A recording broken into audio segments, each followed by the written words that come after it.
देखिए, सबसे पहले तो सबको नमस्कार। लेकिन खास मैं ये कहना चाहूँगा, मोदी सरकार एक काम के लिए नहीं आई है। हमने तो बहुत सारे काम करे हैं। अब आप हम पे अंकुश लगा रही हैं कि सिर्फ एक काम बताया जाए, तो ये गलत है। निजी, मैं एज अ मिनिस्टर बता रहा हूँ, एज मंत्री के तौर पर। इंफॉर्मेशन ब्रॉडकास्टिंग, सूचना प्रसारण का काम होता है डिसेमिनेशन ऑफ इंफॉर्मेशन, और मेरे ख्याल से बजट से लेकर अभी तक जिस तरह से हमने बजट पहले स्पीच हुई, उसके बाद प्रेस कॉन्फ्रेंस हुई, उसके बाद शाम को हमने टॉकेथॉन कराया, जिस तरह से हम बजट को लोगों तक लेके गए वो काफी हद तक सरल था सब लोगों को समझने के लिए। एफएम चैनल्स का हम और विस्तार कर रहे हैं। ई ऑक्शन अभी हमने शुरू करा है। वो अपने आप में एक बहुत बड़ा कदम था, क्योंकि कई समय से पिछली सरकार से ये ई ऑक्शन रुका पड़ा था, क्योंकि कितनी कीमत लगानी चाहिए, क्या बेस प्राइस होना चाहिए, किस तरह से उसकी प्रक्रिया होनी चाहिए, सब घबराते थे पिछली सरकार में कदम आगे बढ़ाने से। हमने वो कदम आगे बढ़ाया। ये रहा मंत्री होने के नाते। सांसद होने के नाते अभी मैं सचिन से यही बात कर रहा था कि आपके सीपी जोशी साहब ने उस नेशनल हाईवे दिल्ली से जयपुर को इतना आपस में ऐसे टेढ़ा मेढ़ा कर दिया, इतना पेचीदा बना दिया कि उसको साफ करना, उसको स्वस्थ बनाना, उसको अच्छा बनाना एक हमारे लिए अपने आप में एक मुश्किल हो रही है। लेकिन उस पर भी सुधार हो रहा है, और हमने ऐलान करा है कि 1 साल के अंदर अंदर पूरा राष्ट्रीय राजमार्ग दिल्ली जयपुर एक उदाहरण की तरह तैयार हो जाएगा। चलिए, 2 बड़ी उपलब्धियां आपकी। सचिन, मैं जानती हूं कि जिस तरह से लोकसभा में इस वक्त हाल है, वहां पर आउटनंबर्ड हैं अभी विपक्ष और पक्ष को अगर देखते हैं, लेकिन पहले हम उपलब्धियां जान लेते हैं, उसके बाद आपका सवाल एक साथ जवाब होगा। मुझे भी वही सवाल। हाँ। अच्छा, वैसे मेरे लिए मैं ये समझता हूं कि सबसे बड़ा अवसर मेरे राज्य के लिए, मेरे क्षेत्र के लिए इस गृह मंत्रालय में बैठकर के ही कर सकता था, क्योंकि सीमा प्रबंधन जो गृह मंत्रालय के अधीन है हमारे यहाँ में, हम इसको देखते हैं, उससे सीधा हमारा जो प्रदेश है अरुणाचल प्रदेश वो जुड़ता है। और हमारा अरुणाचल प्रदेश 3 अंतर्राष्ट्रीय हमारे वहाँ जो बॉर्डर है उसको लेकर के जो डायरेक्ट मैं अपने मंत्रालय के माध्यम से जो मैं काम कर रहा हूँ, मैं समझता हूँ कि अगर मैं मंत्री नहीं होते कई वर्ष लग जाते। इसलिए सीधा मैंने वहाँ जितने भी सरहद में जितने भी लोग रहते हैं वहाँ पे इंफ्रास्ट्रक्चर का काम हो या लोगों को डायरेक्ट फ़ायदा पहुँचाने वाले स्कीम्स हो, मैंने 1 साल में जो किया है, मैं अपने आप से खुश भी हूँ कि ये मौका मुझे मिला है। और मंत्री के रूप से मैंने जो भी काम किया पिछले 1 साल में, मैं समझता हूँ कि दिल लगा करके काम किया है और कोई चूक नहीं हुआ है। ये बहुत बड़ी बात 10 में 10 दे रहे हैं अपने आप को। नंबर तो मैं अपने आप नहीं दूंगा, नंबर तो कोई और मोदी जी 10 में 10 देंगे। नहीं, जो मैं तो नंबर के लिए काम नहीं करता हूं, लेकिन मैंने पूरा अपना दायित्व निभाया है। बाबुल सुप्रियो, ये एक बहुत शानदार कुर्ता पहना है इन्होंने, जो इन्होंने खुद डिजाइन किया है। नहीं, ये जानकारी साझा करनी चाहिए। अच्छा ठीक है, चलिए accepted, thank you so much. मैं ये कहूँगा कि पिछले सरकार का सबसे बड़ा यूएसपी ये था कि हर चीज़ में भ्रष्टाचार दिखाई देती थी, और मैं एक ऐसे एक मिनिस्ट्री में हूँ जहाँ पे भ्रष्टाचार जो है बहुत आसान और बहुत आम बात थी। अंदर इस हाउसिंग, जहाँ तक लैंड एक्विजिशन, लैंड से लेके हर चीज़ की जो सारी हमारे टॉपिक्स हैं, उसमें भ्रष्टाचार का बहुत गुंजाइश थी, और पावर ब्रोकर से जो है दिल्ली भरा पड़ा रहता था।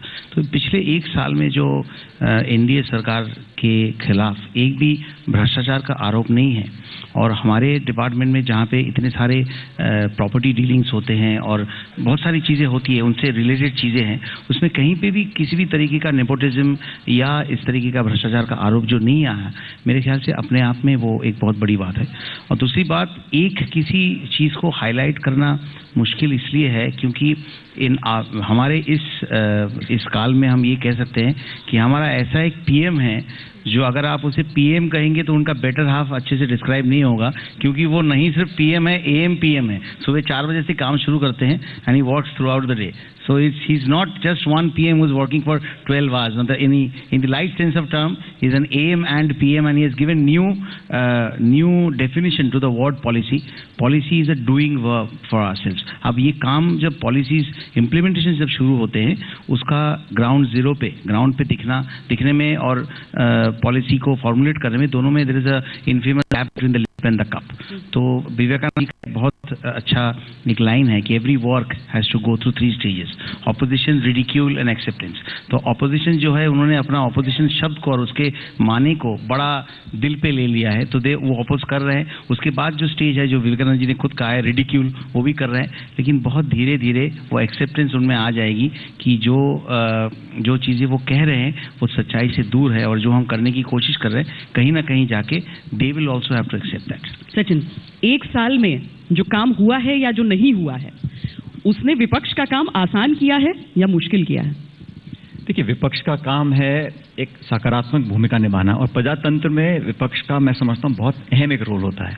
जहाँ तक 1 साल के कार्यकाल की बात करें तो ये ठीक है, आप पॉलिसी लेवल पर, एक मैक्रो लेवल पर बोलें हमने अच्छा किया बुरा किया, लेकिन सवाल ये उठता है कि आज 365 दिन बीत जाने के बाद सरकार ने, और भारतीय जनता पार्टी के जब प्रधानमंत्री कैंडिडेट बने थे मोदी साहब, तब उन्होंने लिखित में और मौखिक रूप से क्या वादे जनता से किए थे, क्योंकि कंपेयर आप वही कर सकते हैं कि वादा क्या किया और निभाया कितना है.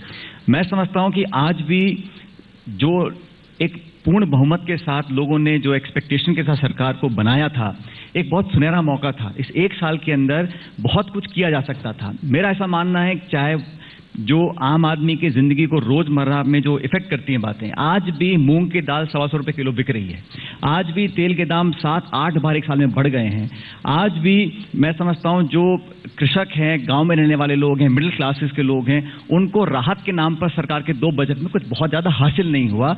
और ले दे कि कहीं अगर किसी को मदद मिली है तो कॉर्पोरेट टैक्स को अपन ने 5% कम, महंगाई दर बस एक आंकड़ा रह गया. महंगाई का आंकड़ा है, और जो डेवलपमेंट महंगाई दर अगर हमें शून्य नजर आता है, जो महंगाई में मैं समझता हूं सरकार ने बहुत विफलतापूर्वक काम किया है. और जहां तक जो ब्लैक मनी का बात थी, 100 दिन में आएगा, 15 लाख रुपए खातों में जाएंगे, उसको बोला जाता है कि वो तो एक चुनावी जुल्मा था, वो उसको सीरियसली मत लीजिएगा. इसलिए कंपेयर करिए जो कहा था, जो मैनिफेस्टो में छपा था, और आज धरातल पर 1 साल में क्या हुआ है. उसके बाद ही आप बता पाएंगे कि सरकार 1 साल के कार्यकाल में अच्छा काम कर रही है, नहीं कर रही है. परसेप्शन की इस लड़ाई पर मैं आगे आऊंगी, लेकिन आज किरण रिजिजू ट्विटर पे ट्रेंड कर रहे हैं. ट्विटर पर, जहां पर आप नहीं हैं इसलिए क्योंकि आपके नाम से न जाने कितने तरह के हैंडल्स हैं, आप नहीं हैं, लेकिन ट्विटर पर आप इसलिए ट्रेंड कर रहे हैं क्योंकि आपने गिलानी के पासपोर्ट को लेकर एक दिन पहले कहा कि ये नेशनल पॉलिसी डिसाइड करेगी, और फिर दूसरे दिन ये कहा कि ये पॉलिटिकल पॉलिसी से तय होगा. हाँ, तो इसमें विरोधाभास का बात कहाँ से आता है? जैसे कि हमारे मंत्रालय में कोई चीज़ का निर्णय अगर नहीं हुआ है तो उसमें विवाद होने का तो सवाल नहीं होता है. लेकिन मुझे अगर कुछ चीज़ पूछता है कि आप इस चीज़ में क्या करने वाले हैं, तो हम बताते हैं कि हम पूरा परिस्थिति को ध्यान में रखते हुए राष्ट्रीय हित में कोई भी फैसला लेंगे, राष्ट्रीय हित में ही लेंगे, लेकिन उसको कोई फैसला के रूप में चर्चा का विषय बनाना वो ठीक नहीं है. दूसरी बात जो है कि जब हमारे मंत्रालय में जब बात आएंगे, उसके बाद में सार्वजनिक रूप से हम खुद बताएंगे कि उसका फैसला हो गया. मेरे नाम से आज जो चर्चा हुआ था और न्यूज़ में भी मैंने पता किया, तो न्यूज़ में जो चला है, मैंने बाद में उनको बुला करके फिर बताया कि वो न्यूज़ गलत तरीके से नहीं चलाया जाए, क्योंकि जब तक किसी चीज़ पे निर्णय नहीं हो जाता है तो उसको आप एडवांस में गृह मंत्रालय ऐसा कदम उठाने वाला है. गिलानी के पासपोर्ट पे निर्णय नहीं है, अभी कोई निर्णय नहीं हुआ है. जब निर्णय नहीं हुआ तो उसको नहीं, मैं आपसे स्पष्टीकरण पूछ रही हूँ कि निर्णय नहीं हुआ है, जो अफवाहें वो अफवाहें हैं. निर्णय हुआ नहीं है, जब आएंगे तो फिर निर्णय. और पेज क्या सिर्फ इतना है कि वो कॉलम में भारतीय लिखता है या नहीं लिखता है वहां पर? मैं विषय पे और उसको एक मोड़ देना नहीं चाहता हूँ. मेरा सिर्फ इतना ही कहना है कि कोई गंभीर विषय, वैसे तो गृह मंत्रालय में इस तरह का विषय जो गंभीर ही आते हैं, लेकिन जो पासपोर्ट वीज़ा लेकर के आदमी का आना जाना, उसका परमिशन लेकर के, वो जो उस परिस्थिति को देख करके आप फैसला लिया जाता है, वो देश हित में ही लेगा, मैंने ये कहा है. और इसका जब तक फैसला नहीं लिया है तो मेरे बात को लेकर के कोई उसको रूप दिया ना जाए, ये मेरा कहना है. राज्यवर्धन, आप एक सैनिक भी रहे हैं और एक सोल्जर की तरह आपने कश्मीर में आप तैनात भी रहे हैं। आज जब उन तस्वीरों में आप या तो गिलानी का ये विवाद देखते हैं, या फिर पाकिस्तान जिंदाबाद के नारे सुनते हैं, या फिर पाकिस्तान के झंडे देखते हैं, तो ये आपको सामान्य लगता है या फिर विफलता नीतियों की? देखिए, ये कुछ परसेंट के जो लोग हैं ये तो हर जगह रहेंगे। कुछ उकसाए हुए होते हैं, कुछ भाड़े के होते हैं, और कुछ अपने निजी मकसद से पाकिस्तान का झंडा लहरा रहे होते हैं। असल में वो चाहते हैं कि भारत उनको और तवज्जो दे, उनको और बड़ा स्टेटस दे, पद दे, इसलिए वो धमकी के तौर पर पाकिस्तान के झंडे लहराते हैं। मेरा ये खुद का मानना है कि ऐसे जो चींटियों के जो पंख निकल आते हैं वो एक दिन की इनकी ज़िंदगी होती है, कोई फ़र्क नहीं पड़ता। और चाहे ये खैर निर्णय सरकार का होगा कि उनको पासपोर्ट दें या नहीं दें, लेकिन एक सैनिक होने के नाते और पूरे भारतवर्ष से अगर मैं कहूँ तो कोई फ़र्क नहीं पड़ता। अगर उनको उड़ने के भी अगर मौका दिया जाए तो देखें कितना दम है उनमें, उड़ लें, छलांग लगा लें, लोगों से जितना दूसरे देश को जोड़ सकते हैं जोड़ लें। भारत में ज़्यादा दम है, ये मेरा विश्वास।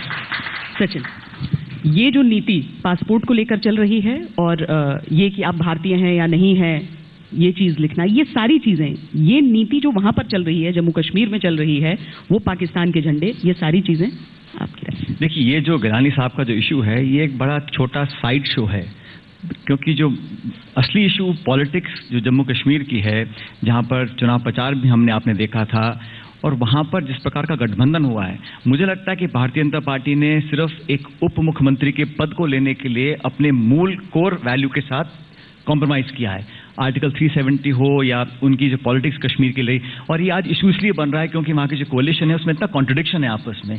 जो नारे दिए गए, जो प्रचार किया गया, और बाप बेटी की सरकार को बहुत कोसा गया, और सिर्फ एक स्टेट में डिप्टी सीएम का पद लाने के लिए आप कॉम्प्रोमाइज़ करते हैं, तो कहीं ना कहीं उस वैल्यू को आपने निपटा दिया है। आज ये जो इशू होता है ये एक शुरुआत है, धीरे धीरे आप देखिए बहुत सारी प्रॉब्लम्स आएंगी, बिकॉज मीटिंग ऑफ माइंड नहीं है, वो एक कॉम्प्रोमाइज़ कर सरकार बनाने तक ही सीमित रहा। इसमें मेरे दोस्त सचिन जी ने जो कहा है वो सही नहीं है। वहाँ चुनाव हुआ और चुनाव का नतीजा सबके सामने में है। चुनाव होते हैं तो सरकार बनाने के लिए होते हैं, किसी के पक्ष में पूर्ण बहुमत नहीं मिला। ऐसे परिस्थिति में जम्मू कश्मीर और लद्दाख 3 रीजन होता है, और क्योंकि लद्दाख में सिर्फ 4 सीटें हैं, जम्मू और कश्मीर घाटी दोनों मिलाकर के सबसे ज़्यादा सीटें हैं, और जम्मू के पूरे जो आपको मैंडेट है वो बीजेपी के पक्ष में मिला है, और घाटी का जो है ज़्यादातर वो पीडीपी के पक्ष में मिला है।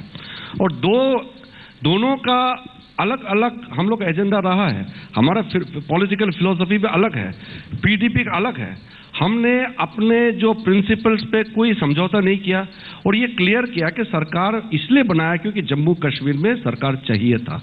लेकिन अगर हम देश का हित को हम पूरा ख़त्म करके, या अपना पॉलिटिकली हमारा जो प्रिंसिपल स्टैंड है उसको हम अगर भूल जाते तो कह सकते हैं कि हमने सत्ता के लिए हमने सौदाबाजी किया। ऐसा कुछ नहीं हुआ। पट तो रही नहीं है। हाँ, एक चीज मैं दोनों गठबंधन के साथियों में पट नहीं रही है। महबूबा मुफ्ती क्या कहती हैं गिलानी के ही मुद्दे पर, और बीजेपी की तरफ से क्या खबरें आती हैं, तो पटरी भी तो नहीं बैठी। इसलिए मैंने कहा ना कि पीडीपी का अपना एक इतिहास है, हाँ। हमारा अपना इतिहास है, हम अपना इतिहास को हम भूले नहीं, और हम अपने एजेंडा से हम भटक के हम कभी भी नहीं जाएंगे। तो बिल्कुल अलग इतिहास के साथ मुझे एक चीज़ बड़ा बुरा लगता है जो सचिन जी ने जो बात कही है कि आगे जाके बहुत प्रॉब्लम्स आने वाले। मैं ये समझता हूँ कि ऑपोजिशन का क्या ये भूमिका है कि सरकार कोई भी चीज़ करे तो वो ऐसा अप्रीहेंड करते रहें कि आगे जाके बहुत बुरा वक्त आएगा और पॉलिटिकली हम बहुत कुछ गेन करेंगे। जो रिजू जी ने बहुत सही कहा है कि जब चुनाव होते हैं तो सरकार चुनने के लिए चुनाव किया जाता है। अगर आप जम्मू कश्मीर की जो उन्होंने कही है कि 4 सीटें लद्दाख में है, तो कश्मीर और जम्मू जो है वो उसमें किसको बहुमत मिलती है वो एक बहुत बड़ी अहम बात है। वहाँ की जनता ये चाहते हैं कि वहाँ के डिसीजन मेकिंग में बीजेपी का एक हाथ हो, और उसमें किस तरीके से आप कॉमन मिनिमम प्रोग्राम बना के उस क्षेत्र को आगे लेके जा सकते हैं। जब केंद्र में बीजेपी की सरकार है, ये एक पॉजिटिव थिंकिंग होती है, और कोई भी चीज़ में मीडिया सवाल करे या ऑपोजिशन सवाल करे तो उसको जवाब देना ही है उसी वक्त। ऐसा ज़रूरी नहीं है, कई बार जवाब ना देना या डिसीजन को थोड़ा डेफर करना वो अपने आप में एक डिसीजन है, अपने आप में एक डिसीजन है। मैं आपको बता रहा हूँ पॉलिसी में जो बात कर रहे हैं कि 1 साल में क्या हुआ है, आप मुझे बताइए जब आप घर में नहीं, मैं खास आपके मंत्रालय के बारे में जानना चाहती हूँ, क्योंकि नीतियों की बात अलग है, लेकिन अगर महत्वाकांक्षी योजनाएं इस देश की हैं तो एक का जो सीधे सीधे लेना देना है वो आपके मंत्रालय से भी है। हम स्मार्ट सिटी के बारे में सोचते हैं, ये स्मार्ट सिटी किस लेवल पर है अभी? क्या अभी एक परिकल्पना ही है? क्या काम हुआ है कुछ? और दूसरा, 2022 तक जो सबको घर देने की बात है, यानी पहले साल में भी काफी घर आ गए होंगे अभी तक। नहीं, आप मुझे एक चीज़ बताइए, स्मार्ट सिटी तो कोई ऐसी चीज़ नहीं है कि उसको बनाया जाए। हमारे जो सीनियर मंत्री जी है वेंकैया नायडू जी, वो हमेशा एक वो चीज़ कहते हैं कि जितना आटा उतना रोटी। तो मैं ये समझता हूँ कि स्मार्ट सिटी का जो कॉन्सेप्ट है वो एक बहुत एम्बिशियस कॉन्सेप्ट है, और हमारे जो 4061 जो टाउनशिप्स है पूरे इंडिया में, उनमें से सिटीज़ का चयन करना वो अपने आप में एक बहुत बड़ा चैलेंज है। अब जब आप सिटीज़ की चयन करने की बात करते हैं तो वहाँ पे एक बहुत ठोस क्राइटेरिया वो होने की जरूरत पड़ती है। मैं आपको बता रहा हूँ कि स्मार्ट सिटी का जो गाइडलाइंस है वो बहुत जल्द, मेरे ख्याल से अगला 10-15 दिन में उसके गाइडलाइंस इशू हो जाएंगे। उसके बाद जो है लोगों के सामने वो छवि क्लियर होगी कि किस तरीके से हम लोग जो स्मार्ट सिटी के तहत जो रैपिड अर्बनाइजेशन जो हुआ है उसकी वजह से जो लोग सिटीज में आए हैं, now the cities are not smart enough to handle that huge population in and give them a good livelihood. तो उसके लिए बहुत होलिस्टिक और प्रैक्टिकल प्रूडेंट प्लानिंग की जरूरत है।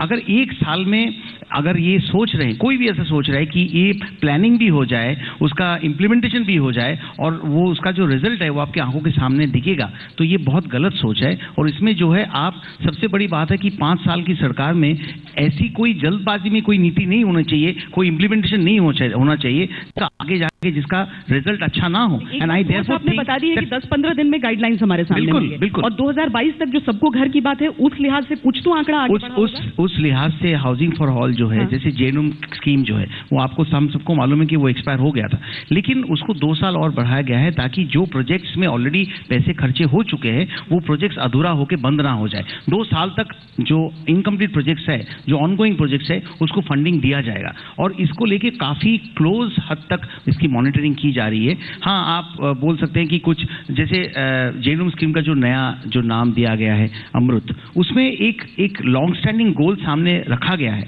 और उस लॉन्ग स्टैंडिंग गोल में पॉलिसीज को फॉर्मेशन करना जो है उसमें बहुत सारे लोगों के, ब्लूमबर्ग से लेकर दुनिया के बहुत बड़े बड़े एजेंसीज को इन्वॉल्व करके उसमें लोगों को प्रोत्साहित किया गया कि आप अपने आइडियाज को लाइए। जब उस आइडियाज को हम अच्छे ठोस तरीके से सामने फॉर्मुलेट करेंगे, only then it's a good idea that can result in a good outcome. तो आइडिया बनाने में अगर हमको पूरी चीज को ठोस देने में अगर 8 महीने हमको लगे हैं, मेरे ख्याल से अगले साल में इसका ग्राउंड लेवल पे हमको बहुत काम दिख जाएगा। क्या आपको ये लगता है, आप इस बात को एक्सेप्ट करेंगे कि अभी जो लोकसभा में हमें राहुल गांधी बोलते हुए नजर आते हैं, सचिन पायलट, ज्योतिरादित्य सिंधिया, उसने आप लोगों के लिए एक परसेप्शन का संकट खड़ा किया है?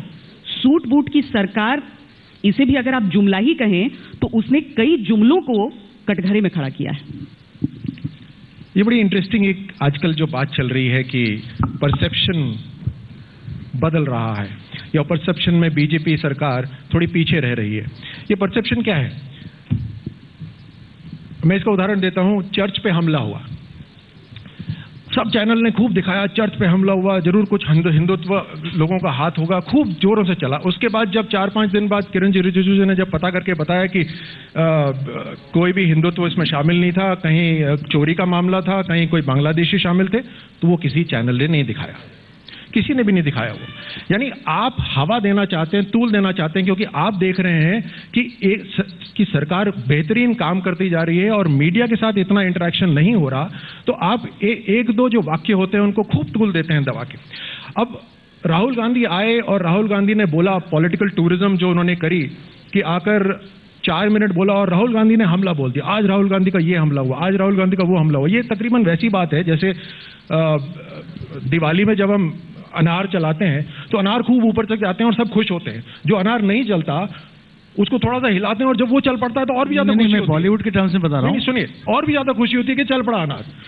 अपना स्तर उन्होंने इतना नीचे कर लिया कि 4 मिनट आकर जब वो बोलते हैं तो वो बहुत बड़ी बात हो जाती है। और ये 5 मिनट आपने फोटो अपॉर्चुनिटी करी, 10 किलोमीटर चल के फिर कहीं चले गए, आप कहीं मुद्दे पे, कहीं चर्चा पे कहीं नहीं रुकते। आप पार्लियामेंट के अंदर पॉलिटिकल डिबेट में हिस्सा नहीं लेते। Parliament is about political debate, it's not about political tourism. वो जो शब्द कहना शूट पुट की सरकार है, मुझे लगता है कि मुझे अपनी बात रखनी चाहिए। ये तीनों सरकार के मंत्री हैं हमारे नौजवान मित्र, लेकिन जो वास्तविकता है उसको मुझे बयान करने का एक मौका मिलना चाहिए। अभी सुप्रियो जी बोल रहे थे कि विपक्ष चाहता है कि जम्मू कश्मीर में दिक्कतें पैदा हों। हम दिक्कत पैदा नहीं कर रहे हैं, आपकी सरकार वहां अलगाववादियों को छोड़ रही है। आपकी नाक के नीचे पाकिस्तान के झंडे लेकर लोग फहरा रहे हैं और आप चुप्पी से साधे बैठे हैं। जब विपक्ष में थे तो आपकी छाती 56 इंच की थी, आप ये कर देंगे, आप वो कर देंगे। अब सत्ता के लिए कॉम्प्रोमाइज कर दिया तो आप कुछ नहीं कर पा रहे हैं। दूसरी बात, पिछले 1 साल की बात करें, और ये परसेप्शन मैं नहीं समझता हूं कि कोई सिर्फ टेलीविजन देख के परसेप्शन क्रिएट होता है। इस देश के अंदर जिस प्रकार के कदम उठाए गए, आज सिर्फ कांग्रेस पार्टी छोड़ दीजिए, आप जितना विपक्ष है देश का, पार्लियामेंट के अंदर, पार्लियामेंट के बाहर, किसान के संगठन, गरीब, मिडिल क्लास के लोग, उनको लगता है कि सरकार चुनिंदा लोगों की सरकार है। लोग आत्महत्याएं कर रहे हैं और लोग कहते हैं कि यूपीए की सरकार की सारी कमियां इसलिए आज ये हो रहा है। हल्ला बोल हो रहा है। कश्मीर का 2 लाख हेक्टेयर की जमीन कांग्रेस और उनके कांग्लोमरेट्स के पास है। देखिए ना, अगर ये चली गई, अगर ये आपकी सरकार है, आप आंकड़ों को लाओ सामने। आपकी सरकार है, हम तो नहीं सकता मैं। आप मुझे बताइए कितने लोग गए उस किसान के घर आंसू पहुंचने के लिए आत्महत्या करी। सचिन, मुझे ये बताइए, जो काले झंडे, जो पाकिस्तानी झंडे दिख रहे हैं, वो किस कारण से दिख रहे हैं? आप बताइए, सरकार आप लोग इतने साल आप अरेस्ट करिए, आपने पूरे कश्मीर का आप अरेस्ट करके जेल में डालिए। आप मुख्यमंत्री को सवाल पूछिए क्यों कर रहे हैं? सब 60 साल में हुआ, आपने सत्ता ली। अब आप बताता हूँ, जो आत्महत्या का मामला हो रहा है, अगर आप समझ नहीं पा रहे तो इतना समझना बहुत जरूरी है कि आत्महत्या इसलिए होती है कि उस इंसान की जो सेल्फ रिस्पेक्ट है वो मारी जा रही है। कहीं से पैसे उठाता है, इतनी बड़ी जो उसकी जो फैमिली है उसको वो नहीं रख पा रहा, यानी जमीनें छोटी होती जा रही हैं और परिवार बड़े होते जा रहे हैं। यानी उनकी जो युवा है उनको कुछ ना कुछ और उनको रोजगार देने की जरूरत है। अगर आत्महत्या हो रही है तो इस कारण से हो रही है कि आज तक जो नीतियां थी आपकी वो किसान के हित में नहीं थी, और यही कदम हम लेकर आ रहे हैं। सबसे डेंजरस बात है, 1 साल के अंदर आपने उनको राहत देने के लिए क्या कदम उठाया? जो भी बजट आया है उसने 66,000 करोड़ रुपए कम किया है, चिकित्सा के लिए, शिक्षा के लिए, बाल विकास के लिए, महिला के लिए। और ऐसा कोई प्रभावशाली कदम हमें देखने को नहीं मिला कि किसान गरीब बोले कि हाँ हमको सरकारी कुछ दे रही है। ये आप बॉलीवुड अंदाज में कुछ कहना चाह रहे थे, वो भी मैं चाहूंगी कि आप कहें, और साथ में ये भी बताइए कि अगर वाकई ये सिर्फ परसेप्शन की बात है तो लैंड एक्विजिशन बिल, जो लैंड बिल है, वो क्यों अभी ठंडे बस्ते में है, क्यों आगे बढ़ा दिया गया है, क्यों नहीं चाहते हुए भी एक कदम आगे उठाया गया है, अगर राहुल गांधी की बातें सिर्फ मजाक में ली जा रही हैं? नहीं, लैंड एक्विजिशन बिल में जो सारी चीजें हैं, उन चीज़ों को लेके कांग्रेस जिस तरीके की खतरनाक पॉलिटिक्स कर रहे हैं वो भी इस समय में कर रही हैं जब जो किसान हैं वो ऑलरेडी बहुत वल्नरेबल है due to the untimely rains and जो हमारे जो वेदर में जिसमें किसी का भी हाथ नहीं है, उसका जो इरेटिक बिहेवियर की वजह से जो उनको नुकसान पहुंची है, उस वक्त लैंड एक्विजिशन बिल को लेके गलत समझाया जा रहा है। जबकि सच्चाई ये है कि लैंड एक्विजिशन बिल में 2013 में जो सारे प्रावधान थे, यूपीए सरकार की जो लैंड एक्विजिशन बिल थी, उसमें कांग्रेस के कुछ सरकार मुख्यमंत्री से लेके सब लोगों ने जिस तरीके के सुझाव दिए हैं, जयराम रमेश जी को चिट्ठी लिख के जो बातें कही गई है, उन चीज़ों को इनकॉर्पोरेट करने की बात की गई है। आप सोचिए, लैंड एक्विजिशन बिल में अभी तक कोई कॉर्पोरेट ऐसे डायरेक्ट लैंड एक्विजिशन कर सकते हैं, ऐसा कोई प्रावधान नहीं रखा गया है। यानी इसमें विपक्ष का रोल नहीं, मैं आपको बता रहा हूं कि लैंड एक्विजिशन बिल में बीजेपी ने पूरा सपोर्ट किया था इस बिल को। बाय द वे 3 साल तक अध्ययन हुआ, standing committee chairman Sumitra Mahajan ji थी, ताली पीट के समर्थन किया बिल को। तो अगर उस बिल को अपग्रेड किया जा रहा है जहां पे किसान को 4 गुना मुआवजे मिलेंगे, अपग्रेड नहीं हो रहा मंत्री जी, आप लोगों के बिना कंसेंट की जमीन हड़पने की साजिश रच रहे हैं। ऐसा कुछ नहीं है। ये अगर आप लोगों की सुझाव जो थे अगर उसको इनकॉर्पोरेट करके उस बिल को और ज्यादा अट्रैक्टिव बनाया जा रहा है तो क्यों आप लोग इसकी विरोध कर रहे हैं? मुझे वजह बताइए, आंकड़े बताइए। देश के किसानों को आप कंफ्यूज कर रहे हैं। एक बड़ा नहीं, बिल्कुल एक नहीं, क्योंकि लैंड एक्विजिशन बिल के जो एक्चुअल जो आंकड़े, अगर मुझे यहाँ पे मौका मिले तो मैं आपको 10 मिनट में समझा सकता हूँ कि आंकड़ों के साथ, लॉजिक के साथ। राहुल गांधी जी जो है, हिंदी अंग्रेजी, राहुल गांधी जी कंफ्यूजन कहाँ है? नहीं, राहुल गांधी जी जो है वो कभी कोई ठोस डिबेट करते नहीं है। ऐसा लगता है जैसे बॉलीवुड में हम देखते हैं कि जब पूरी पिक्चर शूट करते हैं हम बहुत मेहनत के साथ, लास्ट गाने जो होता है ना उसको बाहर फॉरेन लोकल में शूट करने के लिए रखा जाता है। पूरे पिक्चर शूट करने की थकान उसमें निकल जाती है, हीरो हीरोइन वहां पे शूट कर। मुझे कहने दीजिए, कुछ चीजें ह्यूमर भी होना चाहिए पॉलिटिक्स में। आप वापस आ जाते हैं, उसके बाद हीरो निकल पड़ता है पूरे देश में अपने फिल्म को प्रमोट करने के लिए। कुछ फिल्में बहुत अच्छा होता है, कुछ फिल्में बहुत बुरी होती है। मैं बता रहा हूं कि राहुल गांधी जी कोई ठोस बात नहीं कर रहे, कोई लॉजिकल बात नहीं कर रहे, वो सिर्फ विरोध कर रहे हैं। विरोध अगर करना है तो डू इट विद लॉजिक। सीधी सच्ची बात यह है कि ये किसानों की दिक्कत आज पहली बार नहीं आई है, और आज तक आपकी सरकार थी और आपने कुछ नहीं करा, ये सच है। और अब हमारी सरकार जब करना चाहती है, आपके मुख्यमंत्रियों ने चिट्ठी लिखी है कि बिल्कुल जो पिछला वाला बिल था वो सही नहीं था, अगर वो रहेगा तो कुछ नहीं हो सकता। वो सारी चिट्ठियां हमारे पास पड़ी हुई हैं। और कोल को आपने क्यों बाहर रखा था? अभी 1 साल हुआ है और बहुत जल्द ये कहते रहना कि जो कुछ किया आप लोगों ने किया, अब लोग आपसे पूछ रहे हैं। नहीं, हम तो कह रहे हैं कि यूपीए के बिल को हम अपग्रेड कर रहे हैं। किरण रिजिजू काफी देर से खामोश हैं। मैं एक चीज आपसे जान लेना चाहती हूँ कि अभी दिल्ली में जो बवाल मचा हुआ था, उससे पहले मैं ये कहना चाह रहा था कि जो देखिए आज़ादी हुआ अभी 69 साल हो गया, 69 ईयर्स, उसमें 60 साल कांग्रेस और 2 साल कांग्रेस के सपोर्टेड सरकार रहा है। 60 साल में जो कमियां है उसको पूरा करना आसान काम नहीं होता है। और राहुल गांधी आज गरीबों का घर जाने का जो बात कर रहे हैं और वो पूछ रहे हैं कि प्रधानमंत्री किसान का घर क्यों नहीं जाते हैं। नरेंद्र मोदी जी और भारतीय जनता पार्टी के लोग तो वो सब देख देख के आए हैं, वो समस्याओं को झेल के आए हैं, देख के आए हैं। हम लोगों को गरीबों का समस्या समझने के लिए वहां घुस करके नाटक करने का कोई आवश्यकता नहीं है। मैं बिल्कुल इस बात और दूसरी बात यह है कि इसमें आप संसद में राहुल गांधी जी बहुत जोर से बात उठाया करके आप लोग बार बार बताते हैं। आज आप लोकसभा में आप पूरे वहां के कार्रवाई को देखिए, वहां पे गंभीर रूप से बहुत अच्छे ढंग से कितने सांसद है जो बात उठाते हैं। राहुल गांधी जी तो 2-3 महीने में 1 बार या 2 बार बोलते हैं तो वो हेडलाइंस बनते हैं, क्योंकि वो बोलते नहीं है। जो लोग बोलते हैं, जो लोग लगातार वहां पे, कितना अच्छा सचिन पायलट जी जब वहां पे एमपी थे कितने अच्छे बोलते थे। तो मेरा ये कहना है कि जो नहीं बोलते वो बोलने से न्यूज़ बनता है। और इसको बेवजह ये मत बोलिए कि राहुल गांधी ने हम लोगों को बैकफुट पे कर दिया, ये परसेप्शन है, मैं ये नहीं मानता हूँ। हम लोग का जगह में अब हिम्मत है तो पैदल जाकर के वहाँ बर्फीले इलाके में आप 15 दिन बैठिए, तब हम मानेंगे कि आप उनका दुख दर्द समझने के आए हैं। हमारे प्रधानमंत्री बाहर जाते हैं तो ये लोग कहते हैं बाहर बहुत दिन चले गए। इनके प्रधानमंत्री भी उतने ही दिन बाहर जाते थे। ये अलग बात है कि ना वो घर में बोलते थे ना बाहर उसका कुछ इम्पैक्ट होता था। हमारे प्रधानमंत्री जाते हैं तो बाहर भी रौनक होती है और यहाँ पे भी मिस करते हैं। और सबसे बड़ी बात है, जब प्रधानमंत्री जी बाहर रहें उसके बावजूद भी पीएमओ का जो वर्क जो रिकॉर्ड्स आए हैं, they have worked the highest number of work. मेरी बात सुनिए, ये प्रधानमंत्री सुनिए सिर्फ हमारे आपके होते हैं क्या? प्रधानमंत्री मुल्क के होते हैं, पूरे देश के होते हैं। ये तो हम राहुल जी को रोज याद दिलाते हैं। यहाँ उन्होंने एक हिंदी शब्द उन्होंने गलत बोल दिया, वो तो आपके प्रधानमंत्री बोलते हैं। किसी प्राइम मिनिस्टर ने बोला होगा, क्योंकि वो पूरे देश को रिप्रेजेंट करते हैं, वो किसी पार्टी के नहीं है। लेकिन वहां जाके बोलना कि हमें भारतीय होने पर शर्म आती है और पहले ये हुआ, सब चोर हैं, करप्ट हैं, वो भारत की छवि के लिए सही नहीं है। मैं समझता हूं दरअसल मुद्दे कई हैं और मुझे तो लगता है ऐसे कि बहस के बीचों बीच लेकिन निकलना पड़ेगा क्योंकि वक्त पूरा हो गया है। बहुत बहुत शुक्रिया आप सबका आने के लिए। और सचिन का कि 3 मंत्री यहाँ पर एक साथ और वो अकेले विपक्ष का प्रतिनिधित्व करते हुए, हम चाहेंगे कि आप जाएं उससे पहले हम आपको एक छोटी सी भेंट दें और उसके लिए mister Shekhar Agarwal, director Surya Foods Limited को मैं स्टेज पर आमंत्रित करूं।